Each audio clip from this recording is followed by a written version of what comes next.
Bonjour et bienvenue sur les tables rondes d'Anews Mobility. Aujourd'hui, avec nos invités, nous allons débattre des bornes de recharge en 2025, concernant effectivement ce que vous retrouvez à domicile, également sur les routes, en ville. Donc pour pouvoir effectivement traiter de ce sujet, nous avons le plaisir d'avoir aujourd'hui 3 spécialistes. Nicolas Chéry, qui est directeur commercial et marketing de The Watt. Nous avons également Vianney Devienne, qui est directeur général de chez Zaptec. Et également Clément Lelièvre, c'est bien ça, ouais. Voilà, parce que comme il y a un P, je fais attention, qui est directeur mobilité électrique chez Easy by EDF. Donc comme vous le savez, aujourd'hui, le secteur est balancé entre notamment les chiffres, les projections, tout ce qui est fiscalité. C'est un sujet prégnant pour vous, utilisateurs. Donc, avant effectivement de parler du contexte, je vais vous laisser la parole pour que vous puissiez vous présenter et de dire de quelle société êtes-vous et comment vous opérez sur le marché. Donc, Nicolas, je vous laisse vous présenter en quelques mots, s'il vous plaît. Avec plaisir. Bonjour à tous. Donc, Nicolas Chéry, moi, pour ma part, je suis donc directeur commercial et marketing chez The Watt. The Watt, on est un acteur français indépendant. On a pour cœur de métier la conception et l'installation d'infrastructures de recharge pour véhicules électriques. Dans nos particularités, c'est qu'effectivement, on est fabricant, mais on est installateur prioritairement de nos propres bornes, mais également multimarques. Ensuite, on les exploite. Dans l'exploitation de la borne, c'est la supervision, c'est le pilotage technique à distance de cette borne. On la maintient, bien évidemment, aussi. On fait en sorte que les bornes fonctionnent. Et notre dernier cœur de métier, c'est la gestion des usagers et la monétique, donc la refacturation. Et ça, dans le cas de The Watt, essentiellement en B2B. Donc c'est vrai que notre cœur de cible, c'est les entreprises, donc le déploiement d'IRVE, multisite à un niveau national. Voilà, tout simplement. Très bien, merci beaucoup Nicolas. Vianney, je passe à vous. Bonjour Laurent. Quel est le périmètre de Zaptec? Alors Zaptec, on est une société norvégienne, on conçoit et on fabrique des bornes de recharge pour véhicules électriques. Donc des bornes, on est spécialisé sur les bornes de recharge, c'est notre seule activité depuis 2016.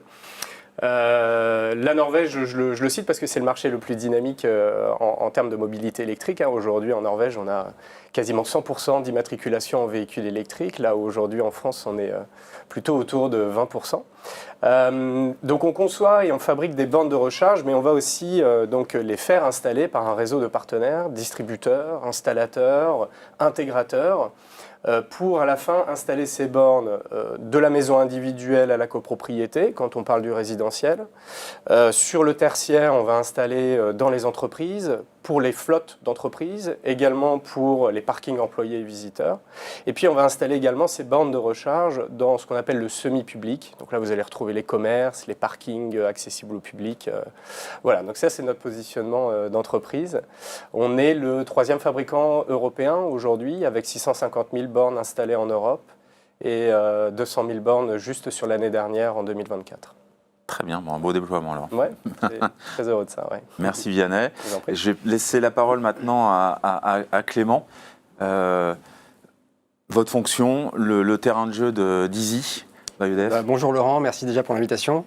Donc moi je suis Clément Lelièvre, donc je suis directeur de l'activité mobilité électrique d'Easy by EDF. Easy by EDF, c'est la marque de service pour les particuliers du groupe EDF, une marque qui a été créée en 2019 et qui a pour vocation d'adresser des services autour de la décarbonation, de la transition énergétique dans l'habitat. Easy by EDF, il y a plusieurs activités. On propose aux clients des solutions de chauffage, des pompes à chaleur, mais aussi de la rénovation énergétique par exemple, et de la mobilité électrique au travers de la vente et de l'installation de bornes de recharge dans le résidentiel. Donc à la fois en maison individuelle, mais aussi en copropriété. Et puis on installe aussi pour les entreprises qui équipent leur flotte de salariés de véhicules électriques, mais on installe en fait des bornes de recharge au domicile de ces salariés pour le compte des entreprises. Donc voilà, donc nous on est positionné vraiment sur le segment B2C. On n'adresse pas du tout le segment entreprise et puis la recharge en itinérance qui sont d'autres cas d'usage de la mobilité électrique. Donc nous on est sur le cas d'usage au quotidien. Voilà, je rentre chez moi, je me charge parce que je suis rentré du boulot et j'ai besoin que ma voiture soit chargée le lendemain matin pour repartir travailler. Voilà. Très bien. Merci à vous trois effectivement d'alimenter ce débat qui va être enrichissant. On va être pendant 1 heure ensemble, donc pendant 45 minutes, nous allons débattre. Ensuite, vous aurez l'occasion de poser des questions. L'idée, c'est que ce soit un échange et que ce soit interactif. On sait que notamment aujourd'hui, les bornes de recharge est un sujet prégnant, comme j'ai dit précédemment, important. Vous êtes challengé également sur ces sujets. C'est en évolution. Donc ça va être intéressant d'avoir aussi peut-être le contexte, de comprendre aujourd'hui, parce que c'est vrai que ça peut ne pas être très lisible au regard notamment du nombre d'acteurs. Donc je ne sais pas, Nicolas, si tu pouvais déjà nous donner un peu le contexte par rapport aux fabricants, aux différents intervenants, la partie fiscalité également, une petite brique fiscalité qui peut être aussi intéressante tout à fait. sur le sujet. Oui, avec plaisir. C'est vrai que c'est un marché qui est pas facilement lisible au premier abord. Aujourd'hui, c'est presque un marché de spécialistes, ce qui peut être un sujet pour les gestionnaires de flotte ou les acheteurs qui n'ont pas forcément la vision métier. Aujourd'hui, il y a plusieurs strates, il y a plusieurs types d'intervenants et il y a plusieurs types de cibles de clientèle. C'est vrai que quand on parle d'infrastructures de recharge pour véhicules électriques, on va avoir des superviseurs, donc des gens qui vont faire un logiciel de supervision qui permet de savoir exactement ce qui se passe dans la borne, permettre de refacturer ou pas les usages, si c'est un véhicule salarié, enfin si c'est un véhicule personnel, si c'est un véhicule de flotte. Ensuite, on va avoir des fabricants, des installateurs. Effectivement, c'est un métier où on va retrouver des gens comme Zaptec, comme nous-mêmes, et on va retrouver aussi des acteurs du BTP qui ont pris la brique borne de recharge et qui vont installer. Donc, fabricants, installateurs qui interviennent également. Et ensuite, la dernière couche qui nous concerne tous, c'est aussi la maintenance, donc assurer le taux de disponibilité des bornes, qu'elles soient en fonctionnement tout le temps. Et donc, c'est vrai qu'on va retrouver tous ces acteurs qui ont la strate ou pas, et ensuite, avec ce qu'on a un petit peu autour de la table, différentes cibles de clientèle, c'est-à-dire des gens qui s'adressent au B2B, B2B plus B2C, B2B2C, au semi-public, au commerce, ce qu'on a vu avec des acteurs du tiers investissement qui vont être là, poser des bornes sur les parkings d'hôtels ou les parkings de supermarchés, les opérer et donc refacturer l'usage. C'est vrai que c'est un marché qui a plusieurs niveaux de lecture et qui est pas forcément facilement abordable au début, mais dès qu'on s'y intéresse, on définit bien qui fait quoi et à quel niveau. Et Nicolas, est-ce que vous observez, d'ailleurs, Clément et Vianney, justement que c'est assez lisible aujourd'hui par rapport aux gens que vous rencontrez ou vos interlocuteurs Aujourd'hui, sur la mobilité électrique, il est clair qu'il y a encore un travail de pédagogie important à faire au niveau des acteurs, au niveau des services généraux. Ça part de l'usage d'un véhicule électrique où il y a encore aujourd'hui beaucoup de fausses vérités sur lesquelles on doit débattre au quotidien dans le cadre de nos négociations. Et c'est vrai que non, il y a encore un effort de pédagogie pour bien définir le périmètre de chacun, qui fait quoi, quel est le cœur de métier. Parce que c'est vrai qu'aujourd'hui, une supervision sans le partenaire de maintenance ou une supervision qui ne communiquerait pas avec son mainteneur, forcément c'est délicat parce que ça veut dire qu'on sait que la borne ne fonctionne pas, mais si le mainteneur ne le sait pas, il n'intervient pas. C'est vrai qu'il y a plusieurs choses comme ça où il faut continuer de faire évoluer le discours et d'apporter les réponses aux gestionnaires de flotte et aux utilisateurs. Un peu didactique alors sur l'expression. Très bien, merci Nicolas. Donc pour alimenter effectivement ce point, Clément, est-ce que sur la partie aujourd'hui évolution du marché, les différents segments qui existent, où en est-on aujourd'hui ?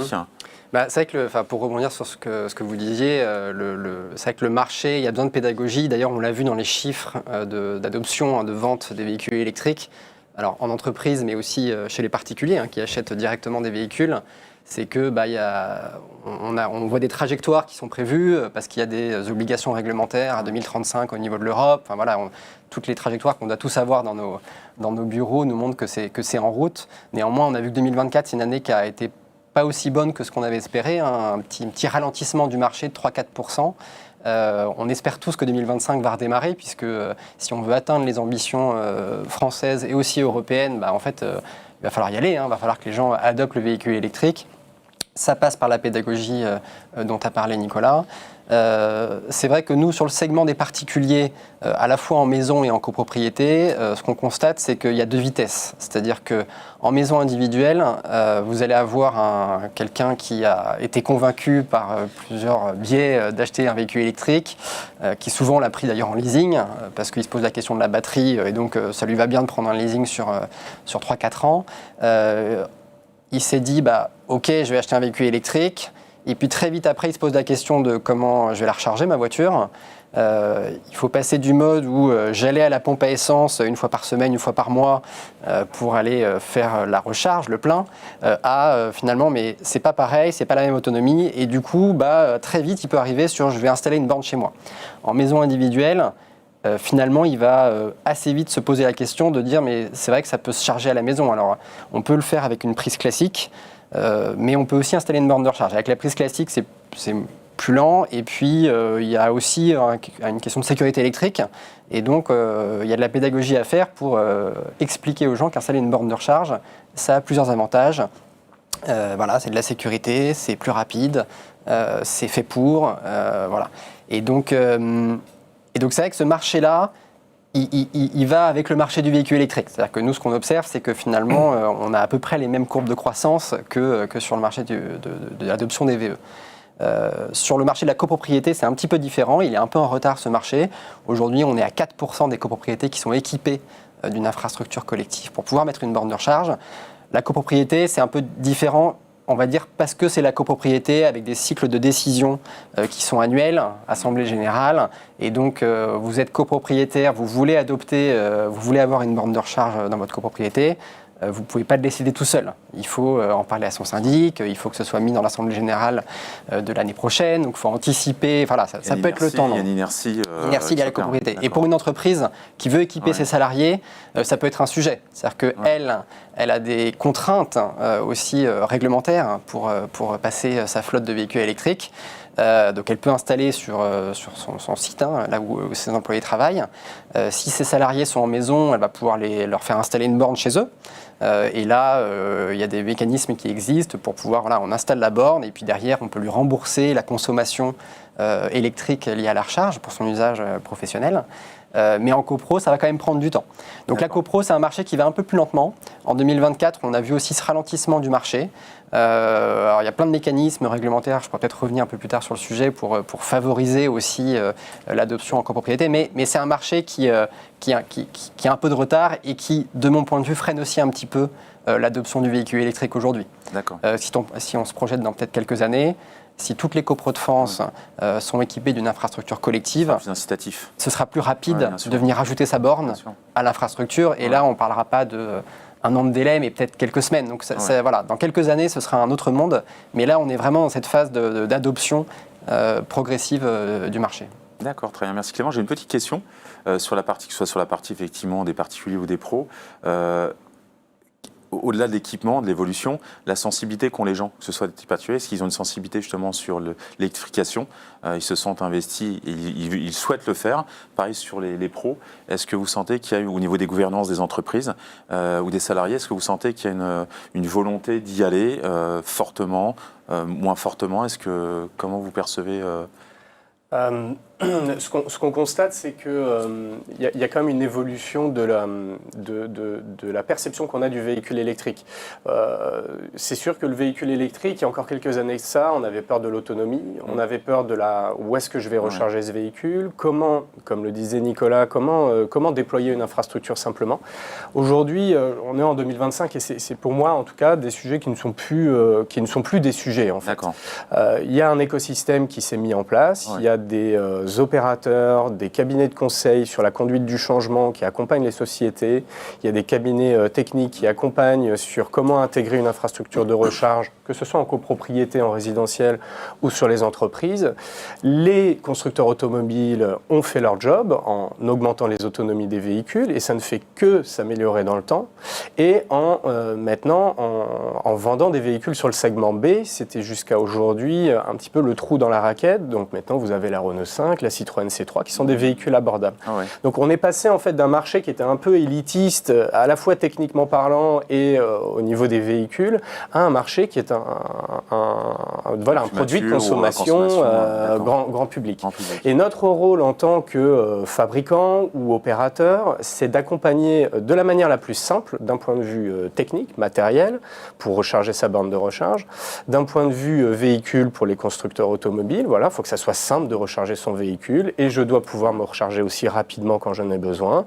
Mais sur ma recharge routinière, je dois pouvoir installer simplement des bornes accessibles à mes véhicules de flotte et à mes employés. Et après, ça marche. Il ne faut pas s'inquiéter non plus à se dire, il y a vraiment un écosystème qui est très nombreux. Certes, il y a beaucoup d'acteurs, mais comme dans beaucoup d'industries, on va retrouver beaucoup d'opérateurs différents qui proposent tous finalement plus ou moins le même service. J'ai besoin de recharger des véhicules, un véhicule plutôt à la maison, 10 véhicules, 100 véhicules quand je suis un gestionnaire de flotte entreprise.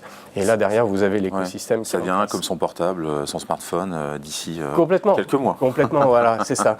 Et ce qu'on constate aussi, c'est que tous les conducteurs de véhicules électriques, qu'ils soient conducteurs de véhicules de fonction ou qu'ils aient acheté leur véhicule pour leurs besoins propres, ne veulent pas revenir aux véhicules thermiques. Il y a un vrai confort d'utilisation et il y a une vraie économie à l'usage, en plus de, évidemment, toute la couche environnementale, 77% de CO2 en moins sur le cycle de vie d'un véhicule électrique. Je veux dire, il n'y a pas débat en fait. Ouais. Et il n'y a pas débat non plus au niveau Europe ni français, on y va. Donc maintenant, pour y aller plus rapidement, voilà, l'État et les collectivités sont là pour donner un écosystème favorable en termes d'aide et d'obligations aussi. Les aides ne vont pas sans certaines obligations et les obligations montent et concernent tout le monde, c'est-à-dire concernent les constructeurs automobiles, au niveau de quelle est la quantité de CO2 que tous les véhicules qu'ils vendent sur le marché en Europe en moyenne font. Donc ça, déjà, il y a des réglementations qui se sont renforcées encore en 2025. Au niveau des obligations des entreprises, c'est une obligation d'électrifier sa flotte de véhicules. Tous les ans, il y a un quota de verdissement qui est à respecter pour les entreprises maintenant. Pour les propriétaires de parking en tertiaire, quel que soit le type de tertiaire, une obligation dès lors qu'on a un parking de plus de 20 places d'avoir un point de recharge par 20 places. Voilà, donc ça, vous avez toutes des obligations maintenant, avec des pénalités qui arrivent et qui vont être en place. Mais à contrario, il y a des aides pour le déploiement de bandes de recharge, pour l'achat de véhicules électriques, qui concernent chacun, que ce soit un particulier ou que ce soit une entreprise ou une collectivité. Tous peuvent bénéficier d'aide à l'achat du véhicule électrique et à l'achat de bandes de recharge de véhicules électriques. Voilà. Et l'écosystème est là pour accompagner. Il ne faut pas s'inquiéter. C'est pas quelque chose de si compliqué à faire. Voilà. Ça va devenir naturel et voilà, c'est ça. Voilà. Nicolas, Oui, pour rebondir sur ce que dit Vianney, c'est vrai que au-delà même de l'écosystème, c'est vrai qu'il y a un changement de paradigme au niveau des entreprises. C'est vrai que jusqu'à maintenant, effectivement, comme le disait Clément auparavant aussi, on allait faire son plein, ça nous prenait 5 minutes. C'est vrai qu'aujourd'hui, on demande aux entreprises d'être un petit peu le cheval avancé ou le pion avancé pour mener la guerre de la mobilité électrique. Mais c'est aussi un avantage pour l'entreprise. Malgré tout, cette infrastructure, mettre en place l'infrastructure de recharge, que ce soit accompagner ses salariés au domicile ou sur son propre site, oui, ça a un coût, oui, c'est un investissement qui n'est pas productif à première vue, mais c'est aussi une indépendance énergétique, c'est aussi du coup demain une vraie rentabilité financière malgré tout, parce qu'aujourd'hui on voit bien que c'est 80-90% des recharges qui sont faites soit sur son parking d'entreprise ou à son domicile, et alors là, versus le carburant, encore aujourd'hui, on est sur des coûts autour de 1,70, 1,80 selon les régions, le litre de carburant. Par rapport aux voitures typiquement de segment B, c'est vrai qu'on est sur des lois de roulage, enfin sur des consommations autour des 15 kWh au 100. Déjà en termes de coût de revient, on baisse et on gagne de l'argent. Et aujourd'hui, sur des plus petits véhicules, au bout de 20-30 000 km, l'amortissement de l'infrastructure, il est fait, il est rentabilisé. Tout le reste, c'est du gain. Et c'est vrai que par le passé, les flottes d'entreprises, il y avait une sorte de... Alors par le passé, un passé récent, où on disait l'électrique c'est pour des lois de roulage de 10 à 15 000, allez 20-25 000 km par an, on va mettre de l'essence parce que le diesel est forcément pénalisé, et au-delà de 30-40, on reste sur du diesel. C'est vrai qu'aujourd'hui, c'est là où on a un travail de pédagogie, et c'est ce qu'on fait tous les jours, c'est que malgré tout, ça dépend des usages. Effectivement, un véhicule électrique, quand on doit faire 500 km tous les jours, il y a des contraintes, il faut s'arrêter, il faut se recharger, 1h30 d'autoroute. Mais qui fait 500-600 km tous les ans? Même dans les entreprises, on a tous des véhicules de fonction, on est tous les plus ou moins gros rouleurs. Moi, je fais entre 30 et 40 000 km par an et on s'en sort, enfin, je m'en sors très bien et c'est pas plus contraignant. Mais c'est vrai qu'il y a ce travail de pédagogie-là autour de autour de ces infrastructures, comment les utiliser et rassurer tout le monde parce qu'au quotidien, déjà aujourd'hui en France, ça se passe très bien. C'est vrai que pour compléter sur la dimension économique, on a fait les calculs et c'est des arguments qu'on avance à la fois à des particuliers qui viennent nous voir en se posant la question de est-ce que je vais y aller à la mobilité électrique, puis des entreprises qui se posent des questions de rentabilité au fond, plus de ROI et voilà. Et c'est vrai qu'aujourd'hui à la maison, typiquement, le prix du kilowattheure c'est le plus faible. Pour faire 100 km, ça coûte 2-3 euros. Ouais. Un plein sur du sans-plomb, on va être plutôt sur 13-15 euros pour faire 100 km. Ouais. Donc une fois qu'on a expliqué ça, il y a une prise de conscience qui est finalement assez récente en fait au fond pour n'importe quelle cible, de dire ah oui, en fait ça coûte quand même 4 à 5 fois moins cher de rouler à l'électrique. Et je ne parle même pas de la dimension CO2 qui peut rajouter un impact. On peut avoir à titre personnel des convictions et puis en termes d'entreprise, il y a des dimensions RSE qui peuvent rentrer en ligne de compte. Et donc c'est vrai qu'il y a besoin que ça se sache aussi que rouler à l'électrique, c'est vraiment beaucoup moins cher que de rouler à l'essence. Ouais, et c'est vertueux. Pour la planète. Voilà. Sûr, et donc, je pense que dans le temps, ça va se savoir. Il faut effectivement que ce soit relayé aussi par les médias, par l'intérêt de ces tables rondes. Exactement. Très bien. Donc, c'est-à-dire c'est l'évolution est en marche. Elle est plutôt positive et les voyants sont plutôt verts globalement, effectivement, et ça ne fera que s'accentuer au cours du temps. Et puis alors c'est vrai que cette fin d'année 2024 et ce début d'année 2025 en France, on n'a pas des bons chiffres, hein, clairement. Tu le disais, Clément, on est un peu en ralentissement. Bon, c'est aussi dû justement, en 2024, tout le monde sait, c'était le climat environnemental, l'environnement politique n'était pas très stable, hein, donc un peu d'instabilité au niveau des réglementations et des aides.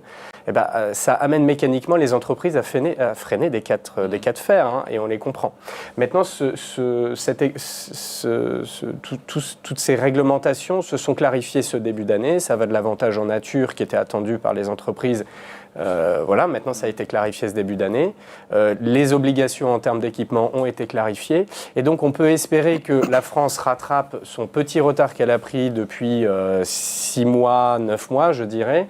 Contrairement à des pays comme l'Allemagne qui sont repartis et qui carburent, ils ont fait plus de 50% en termes de vente de véhicules électriques, de progression par rapport à l'année d'avant. Et tous les pays surchauffent en ce moment en Europe en véhicules électriques. Donc nous, il n'y a pas de raison qu'on ne suive pas cette logique-là en 2025. Et en tout cas, au niveau du groupe Zaptec, nous, on est très confiants sur l'année 2024. On se disait, c'est une année qui est challengeante pour tout l'écosystème.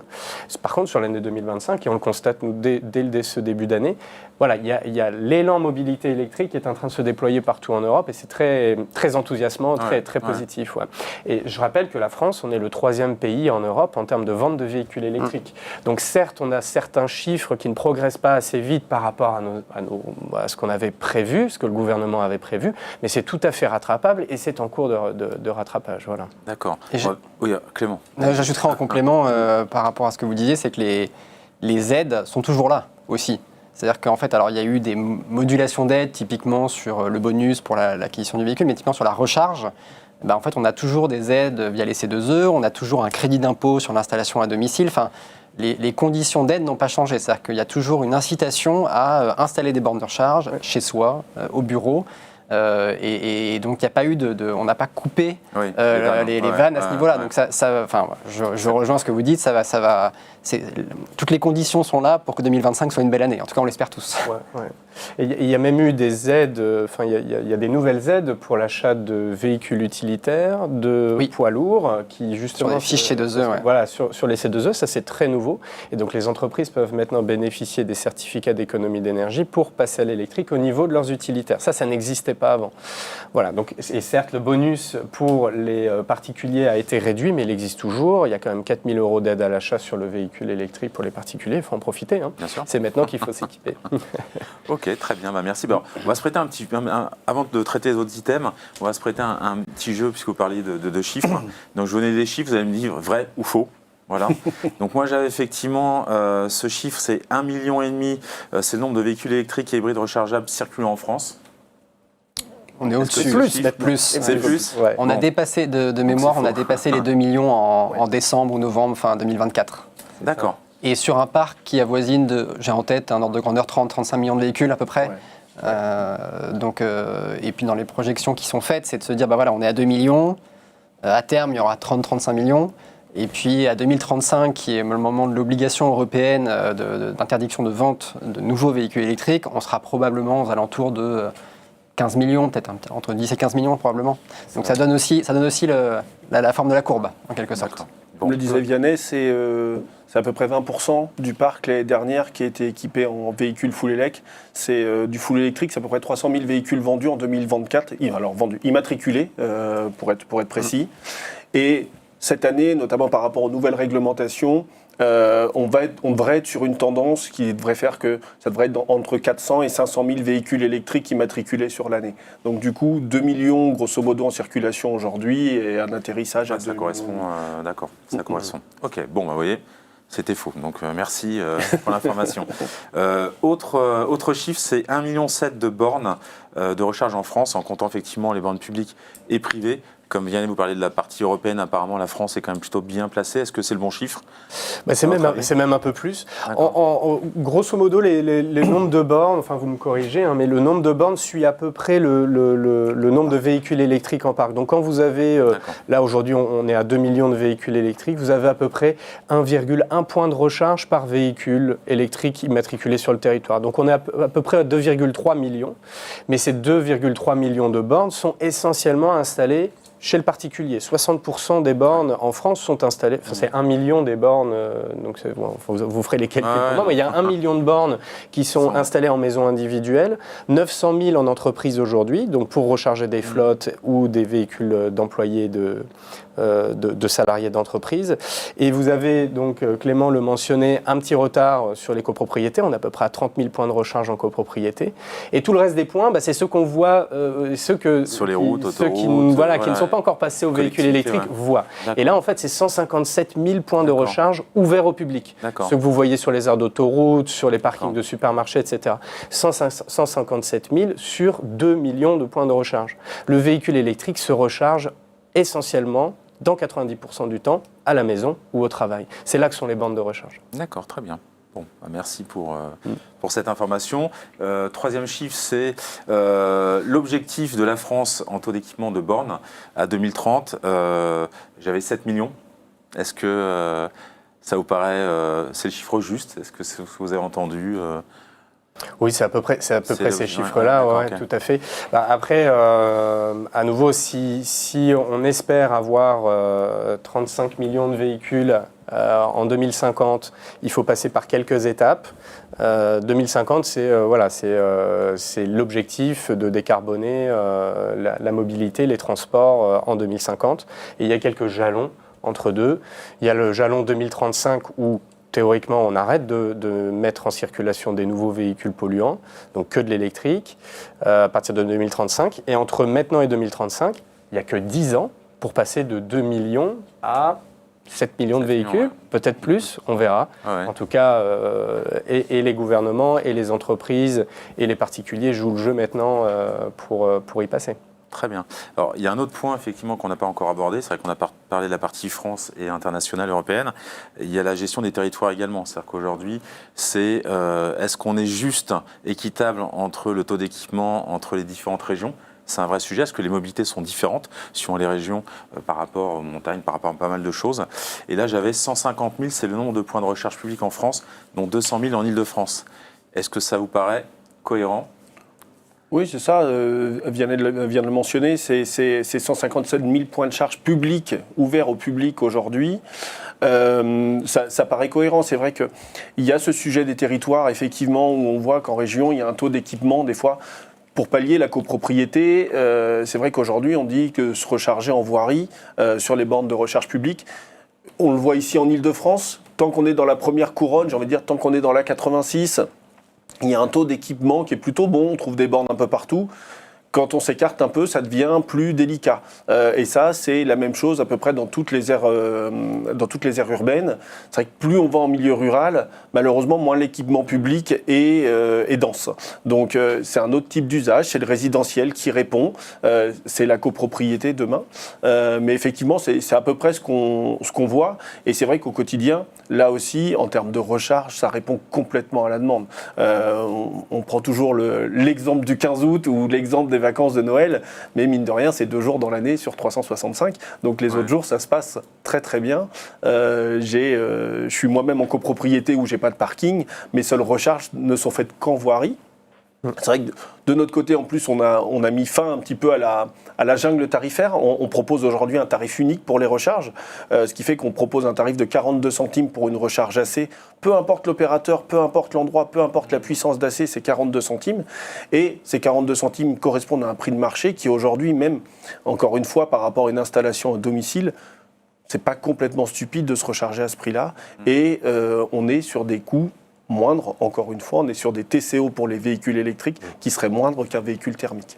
Voilà. D'accord, ouais, donc ça devient de plus en plus lisible et simple, même sur la partie coût, et ce qui est important aussi pour les utilisateurs. Donc, que le marché soit lisible, c'est un vrai gain pour le marché. C'est vrai qu'aujourd'hui, tout le monde a peur de ce marché, alors que finalement, il est assez facile et encore une fois, il est pratique d'usage aussi. Il n'y a pas de défaut d'usage aujourd'hui sur la mobilité électrique. C'est vrai, pour rebondir sur ce chiffre des 150 000, pendant très longtemps, on a focalisé l'attention, et notamment l'attention médiatique, sur le nombre de bornes de recharge ouvertes au public.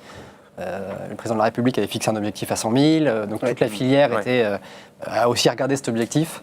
Et c'est vrai qu'en parallèle de ça, la recharge à domicile est devenu quelque chose d'assez courant, parce que finalement, on l'a dit tout à l'heure, se recharger à domicile, c'est le même réflexe que le smartphone. Je vais me coucher le soir, je mets mon smartphone à charger, et puis je repars le matin, il est chargé. La voiture électrique, c'est la même chose.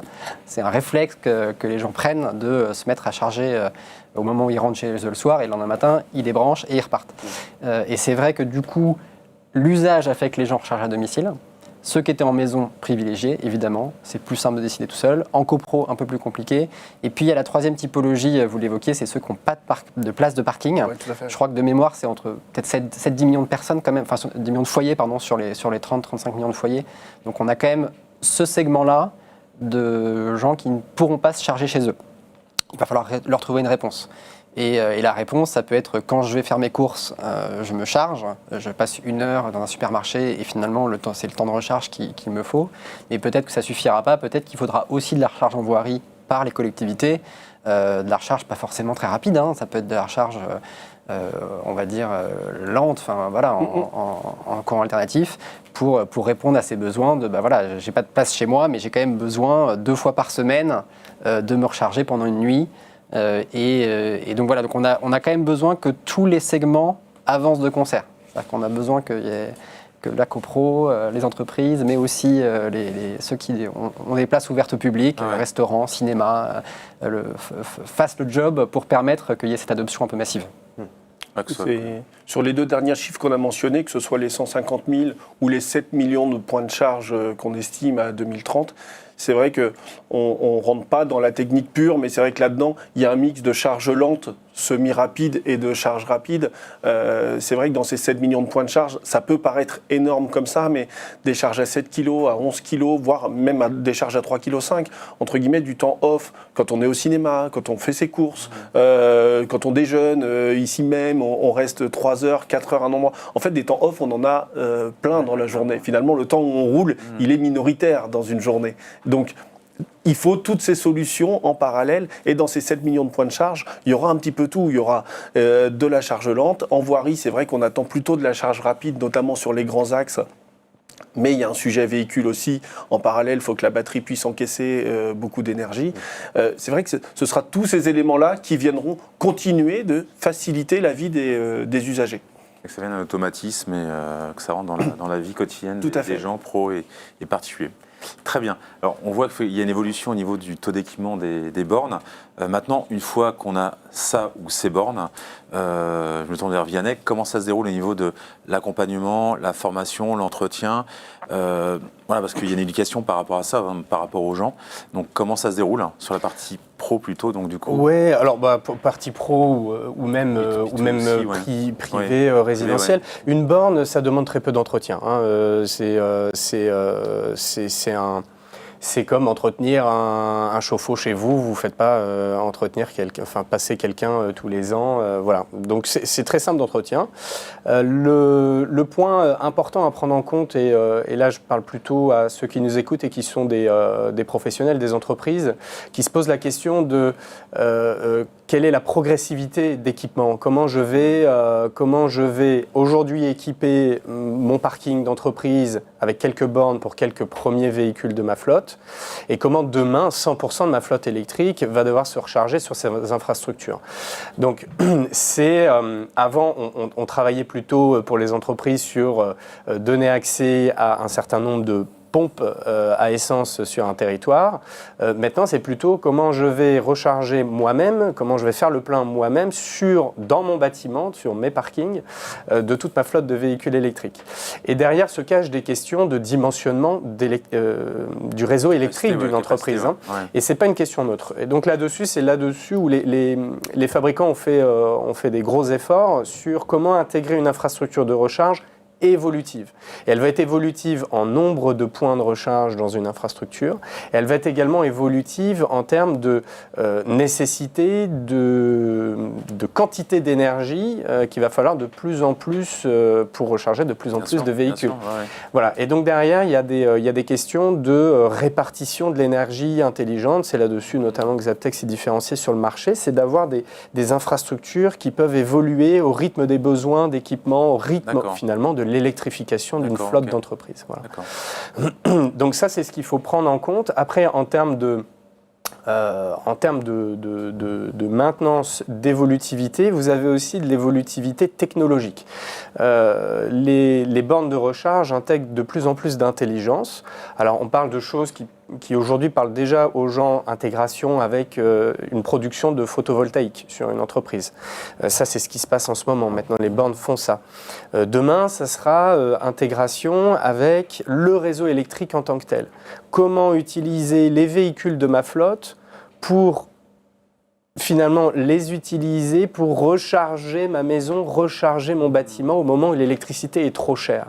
Donc ça, c'est la future technologie. Donc il faut prévoir ça aussi quand on investit dans une borne de recharge. C'est demain, est-ce qu'elle va me permettre de faire toutes ces nouvelles fonctionnalités, intégration solaire, véhicule to grid, etc. D'accord, très bien. Voilà. Bon, très bien. Peut-être en rebond sur le segment des particuliers, à la maison, parce que finalement les problématiques qu'a décrit Vianney, en fait on retrouve à peu près les mêmes à la maison dans une échelle moindre. Déjà il y a la question de la puissance à la maison. Aujourd'hui vous avez un abonnement électrique qui est dimensionné par rapport à vos usages électriques. Hein. Est-ce que vous avez déjà du chauffage électrique, vous avez des plaques de cuisson, vous avez une machine à laver, etc. Et donc vous avez un abonnement 3, 6, 9, 12 kVA, enfin voilà, pour en parler un peu le jargon. C'est vrai que l'usage électrique, c'est un usage en termes de puissance dans la maison qui n'a pas son égal. C'est-à-dire que, pour donner une analogie, un ballon d'eau chaude, c'est 3000 watts. Une borne de recharge, c'est plus de 7000 watts. Donc c'est 2 fois un ballon d'eau chaude. Et en plus, ça consomme pendant 3-4 heures, on va dire, à 7000 watts. Alors les gens qui s'adressent à nous disent, mais du coup, il faut que j'augmente ma puissance, mon abonnement de 7000 watts. Et c'est un coût de faire ça. Et on leur dit non, pas du tout, puisqu'en fait les bornes qui sont installées, elles vont moduler la puissance. C'est-à-dire qu'en fait, elles regardent ce qui se passe dans le logement. C'est ce que font la plupart des bornes du marché, comme celle de Zaptec. Hein. Et finalement, quand il y a un appel de puissance dans le logement, il est 19h, on prépare le dîner. Finalement, la puissance disponible est prise par la cuisson. Du coup, la borne de recharge, ça baisse. Elle laisse la priorité à la cuisson. Pourquoi ? Parce qu'en fait, à 2h du matin, de toute façon, il n'y aura que la borne de recharge qui va fonctionner et donc elle aura pleine puissance à 2h du matin. Donc il y a une logique, on va dire, d'intelligence locale pour faire que, on n'ait pas besoin d'être surpuissancé, on va dire, à la maison. Ça, c'est une première chose. Deuxième chose, c'est sur l'intégration du photovoltaïque. Vous en avez parlé, il y a la même chose à la maison. Il y a de plus en plus de particuliers qui s'équipent de panneaux photovoltaïques. D'ailleurs, au passage, on remarque qu'il y a une forte proportion de gens qui sont à la fois intéressés par le photovoltaïque et par la borne de recharge. C'est-à-dire qu'on a une surreprésentation des gens qui s'équipent en véhicules électriques, qui ont déjà des panneaux photovoltaïques ou qui sont intentionnistes panneaux photovoltaïques. C'est assez logique. Eux, quand ils installent des panneaux photovoltaïques, ce qu'ils visent, c'est l'autoconsommation.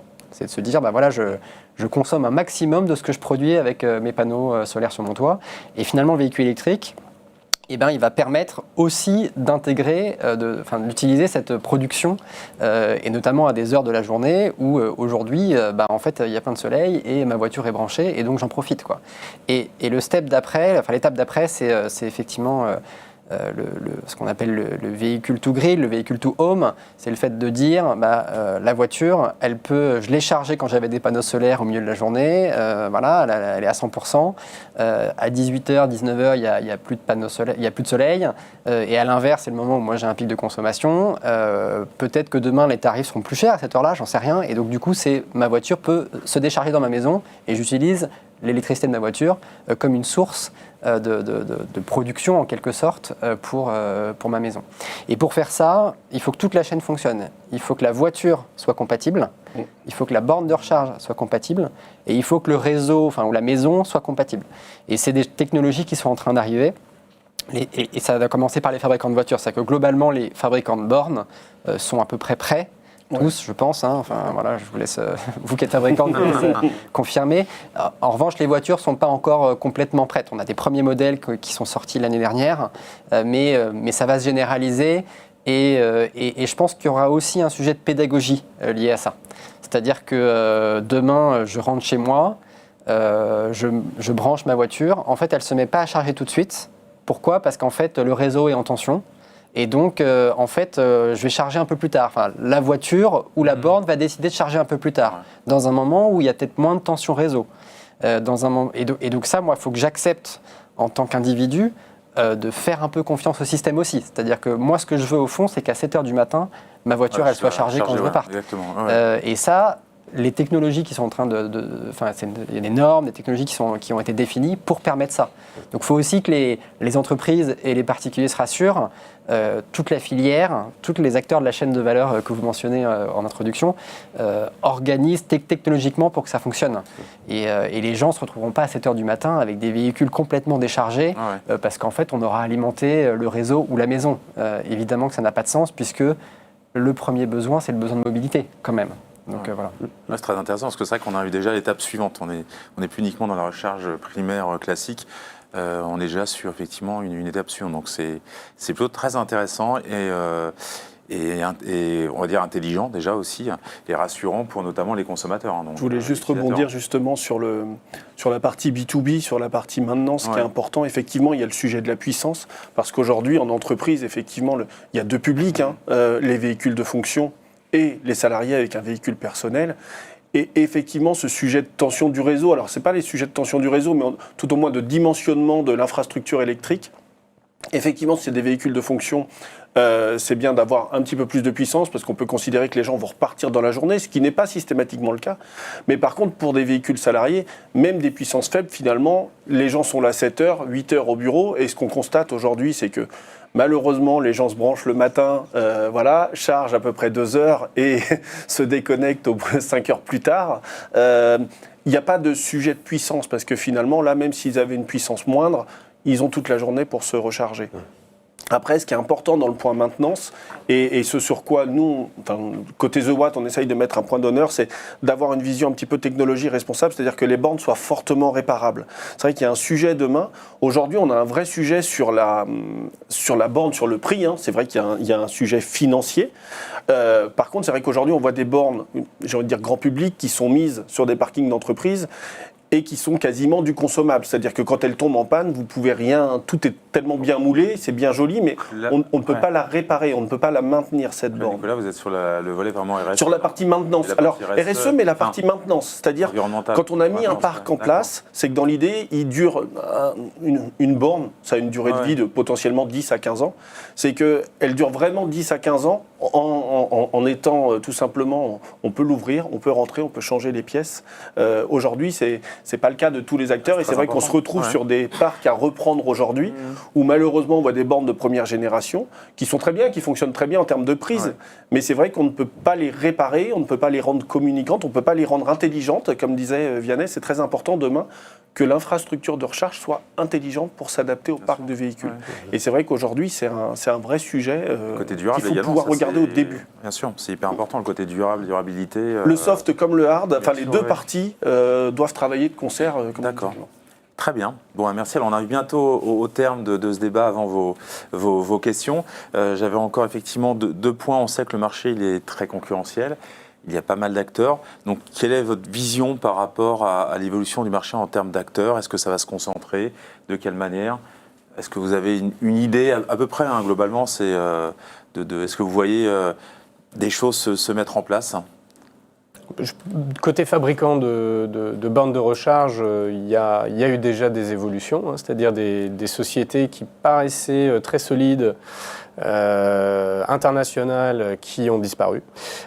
Donc il y a encore une structuration du marché qui est en cours, avec des sociétés qui ne sont pas toujours rentables.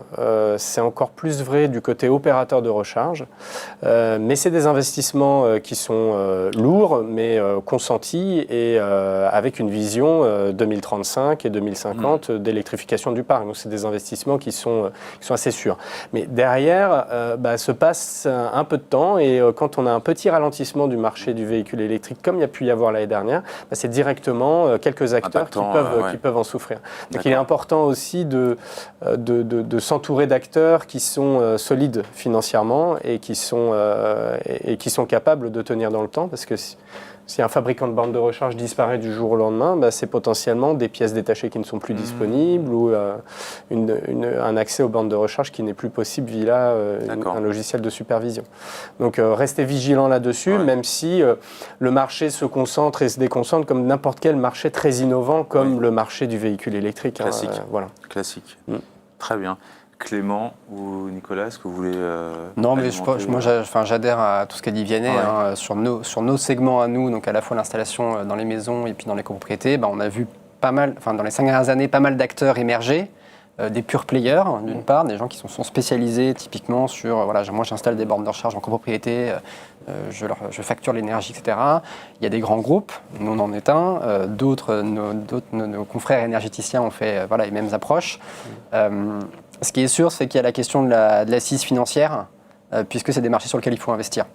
Il faut investir parce que les infrastructures, typiquement en copropriété, il faut être en capacité de mettre en place des infrastructures qui vont être là dans la durée, qui coûtent un peu d'argent. Les copropriétés, par exemple, elles ne sont pas prêtes à investir.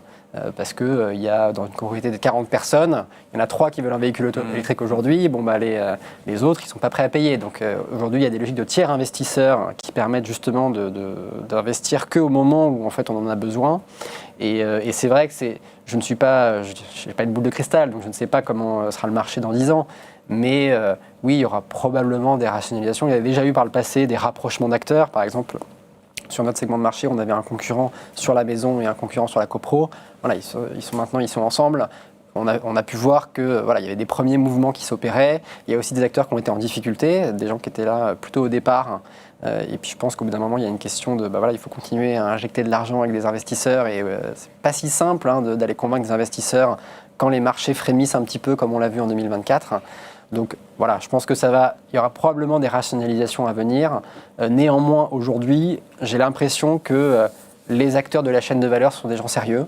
C'est vrai sur les fabricants de bornes, c'est vrai sur les installateurs, c'est vrai sur les plateformes qui permettent les services. Et puis il y a des acteurs ensembliers un peu. Et aujourd'hui, il y a encore des startups qui se créent, mais on est plus trop dans les startups quand même. Maintenant, c'est plutôt des entreprises établies qui ont levé pas mal de sous auprès d'investisseurs. Et donc, ça laisse présager quand même, je pense, que l'avenir va dans le bon sens. Très bien, merci Clément. Nicolas? C'est vrai que c'est un marché où dernièrement il y a eu un gros appel de fonds financiers pour développer ces infrastructures. Et c'est vrai que certains financeurs attendent des retombées rapides Et c'est ce qu'on a fait croire avec la mobilité électrique, en fait, alors que tout à l'heure, Vianney le répétait, c'est des échéances à 2035, à 2050. Donc c'est des échéances qui ne sont pas demain. Aujourd'hui, c'est un marché qui croît, qui connaît une croissance régulière, mais ce n'est pas un marché à croissance exponentielle. Donc c'est vrai que tous les investisseurs qui sont arrivés ces dernières années et qui attendent des retours sur investissement à 3 ans, à 5 ans, c'est délicat. C'est délicat de beaucoup investir et de retomber sur ses pieds. C'est un marché qui croît régulièrement et donc il faut suivre cette croissance classique d'un marché. Voilà. Très bien. Donc, on va passer aux questions. Donc, n'hésitez pas à vous manifester. Je pense qu'il y aura pas mal de questions aujourd'hui. Je laisserai, avant ces questions, le mot de la fin à vous, messieurs. Est-ce que vous avez quelque chose à exprimer en dehors de ce qu'on a dit ou en accompagnement Nicolas, je ne sais pas si... C'est pas évident de conclure, mais tout au moins, on voit que le marché, comme on le disait, se stabilise, que les acteurs sont de plus en plus sérieux, qu'effectivement, il y a beaucoup moins de nouveaux entrants qu'il y a pu y avoir par le passé. Et c'est vrai que chacun son segment. Moi, je vais parler de The Watt, où on voit bien, ça fait 10 ans qu'on opère sur ce marché. C'est vrai que dorénavant, on est beaucoup plus structuré, on est beaucoup plus en capacité de répondre, de couvrir l'intégralité de l'offre de la mobilité électrique pour l'entreprise. Aujourd'hui, on peut être un interlocuteur unique sur le sujet de la mobilité électrique en interne. C'était des sujets qui étaient peut-être plus délicats il y a 5 ans. Dorénavant, tout ça se structure et c'est bon pour le véhicule électrique, pour le marché de la mobilité électrique et c'est bon pour l'environnement. Donc, c'est parfait. Très bien. Merci sur cette note positive, Nicolas. J'ai laissé la parole à Vianney avant de laisser la parole à Clément. Même constat que Nicolas. Ouais. J'ai beaucoup apprécié l'échange. Déjà, c'est intéressant de confronter aussi les visions, mais finalement, elles ne se confrontent pas. Elles s'accordent complètement, qu'on soit opérateur fabricant ou fabricant comme Zaptec. On est tous en ligne sur ce qu'il faut faire et sur le fait qu'on sait déjà le faire. Et quand on parle du faire, c'est...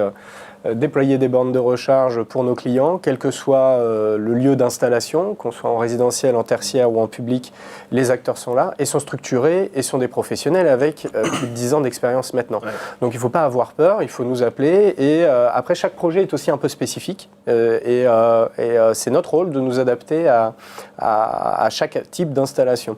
Et pour ça, on a tout un écosystème de partenaires, d'installateurs, de mainteneurs, d'opérateurs, etc., qui sont vraiment des vrais professionnels de la borne de recharge et on peut vraiment avoir confiance en eux quand on se lance dans un projet pour être accompagné dès la phase de conseil avant de commencer à déployer jusqu'à la phase d'exploitation une fois que l'infrastructure tourne. Donc il n'y a plus qu'à. Voilà. On va y aller de toute façon.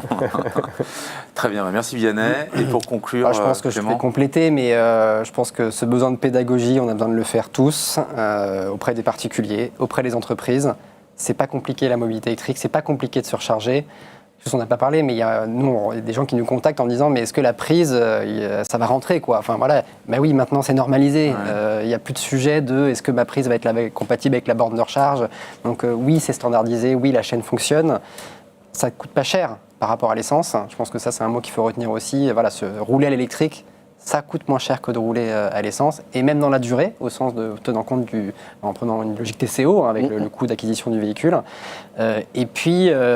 il y aura assez d'électricité aussi pour recharger toutes les voitures électriques. Il faut aussi qu'on le dise. C'est-à-dire que les acteurs de la chaîne discutent, s'organisent technologiquement pour que demain, le système électrique puisse supporter en fait, ces nouveaux usages électriques. Parce que oui, on ne va pas charger tous les véhicules de France, les 30 millions, à 18 heures. En fait, on va décaler la recharge la nuit, parce qu'à la nuit, en fait, il y a de la disponibilité de production en France. Donc, ça fonctionne et ça fonctionnera. Et donc voilà, ce besoin de faire connaître ça et de rassurer l'écosystème, parce que voilà, les acteurs, et on est 3 autour de la table, on est prêts. On est prêts et je pense que vous l'avez bien dit, Vianney, on a tous 5 à 10 ans d'expérience maintenant. Et maintenant, l'adoption va s'accélérer, je pense. En tout cas, toutes les projections qu'on voit, voilà, la courbe, elle va fléchir un peu là. Très bien. Bon, merci beaucoup Clément, Vianney et Nicolas pour ces éclairages, c'est très intéressant. On va laisser la parole maintenant à nos auditeurs. Donc je vais demander à Hervé, est-ce que nous avons des questions ? Oui, bonjour Laurent et bonjour à tous. Première question, comment peut-on faire évoluer le modèle de concession des bornes de recharge en copropriété, qui est clairement un frein au déploiement pour les flottes d'entreprises, car il n'est pas possible d'avoir des accords avec tous les acteurs. Est-ce qu'il ne faudrait pas un modèle similaire au FAI où un acteur prend la concession, mais on peut installer une borne d'un autre opérateur ? Je pense qu'on laisse la parole à J'allais Clément. dire, je pense que c'est pour moi ça. C'est une très bonne question. C'est une question qui est relativement récente. Alors, jusqu'à il y a peu de temps, en fait, peu de copropriétés. On est sur un marché qui est récent. Et là, depuis l'année dernière, on va dire, on commence à s'intéresser à la question. La question, c'est de dire, bah voilà, ma copropriété, elle est aujourd'hui équipée de l'acteur A. Moi, entreprise, j'ai sélectionné l'acteur B parce que j'ai installé sur site et puis chez mes salariés. J'ai pas envie en plus de contractualiser avec l'acteur A. Et donc, il y a clairement une question qui est posée à la filière, et la filière, c'est les opérateurs en copropriété, donc c'est nous avec nos concurrents, de se dire, mais voilà, il faut qu'on crée de l'interopérabilité. Interopérabilité technique, peut-être interopérabilité commerciale aussi, et c'est des sujets qui émergent là en ce moment. L'AVER en France pousse aussi le sujet pour que la filière s'organise, et l'analogie avec la fibre, elle est intéressante. Quand on se replonge dans l'histoire de la fibre sur les copropriétés, au début, c'était un peu l'anarchie, c'était le premier arrivé, premier servi, quoi. C'est-à-dire qu'en gros, le premier opérateur qui arrivait installait son boîtier fibre, et puis après, les copropriétaires, finalement, ils travaillaient avec que cet opérateur, parce que c'était celui qui était déjà présent. Bon, il y a eu de la réglementation, ils ont dû partager la fibre, et maintenant on raccorde ces boîtiers en plus, mais aujourd'hui, sur la fibre, ça fonctionne bien. Vous êtes dans un immeuble qui est raccordé, vous pouvez choisir l'opérateur que vous voulez. Bon, demain, je pense que ce sera pareil pour la borne de recharge. Il faut juste laisser un tout petit peu de temps, je pense, aux opérateurs, parce qu'il y a un sujet technologique. C'est pas plug and play. Il faut que ça puisse, les données puissent s'échanger. Enfin voilà, c'est pas, on va dire, les protocoles techniques sont là. Mais maintenant, c'est du temps, on va dire, d'instruction avec les opérateurs de la filière. Est-ce que demain, il faut une plateforme tierce qui gère l'interopérabilité entre les opérateurs, ou est-ce que c'est les opérateurs qui, entre eux, fonctionnent ? C'est des débats qui sont en cours et qui émergent actuellement. Donc, je sais, j'ai pas la réponse aujourd'hui, mais c'est en cours. C'est en cours, c'est encourageant. Très bien, merci Clément. Hervé, est-ce que nous avons une autre question ? Quelles sont les évolutions pour les parkings publics, notamment dans les grandes métropoles, et en particulier celles où les zones ZFE sont en déploiement ? Sur les collectivités publiques, déjà ça a été les premiers à déployer des bornes de recharge, il faut quand même le souligner. C'était à l'époque des appels à projets pour déployer des infrastructures de recharge accessibles au public. Et les collectivités publiques continuent de jouer leur rôle de déploiement d'infrastructures sur l'espace accessible au public, que ce soit en voirie ou que ce soit en parking municipaux. Donc dans les ZFE, en effet, c'est un point intéressant. La réglementation des ZFE, je pense que c'est maintenant 42 agglomérations qui sont maintenant ZFE. Donc en gros, on a un véhicule critère 3, on ne peut plus rentrer dans ces agglomérations avec ce véhicule. Et évidemment, ça s'accompagne d'un équipement en termes d'infrastructure, de bornes de recharge qui doivent être situées à tout endroit où le véhicule est censé s'arrêter. Donc dès que vous voyez une place de parking, il doit y avoir une borne de recharge pour que l'utilisateur puisse se recharger.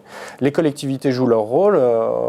Zaptec a encore annoncé récemment l'équipement de 10 départements du centre Val-de-Loire et de l'Est. Voilà, c'est typiquement ce genre de projet où on accompagne les collectivités pour déployer du matériel de recharge en tout lieu pour l'utilisateur final. Voilà. Donc évidemment, ça va de concert avec les restrictions d'accès au centre urbain par les véhicules polluants en ZFE. Donc, ouais. Très bien. Merci Vianney. Nicolas, vous...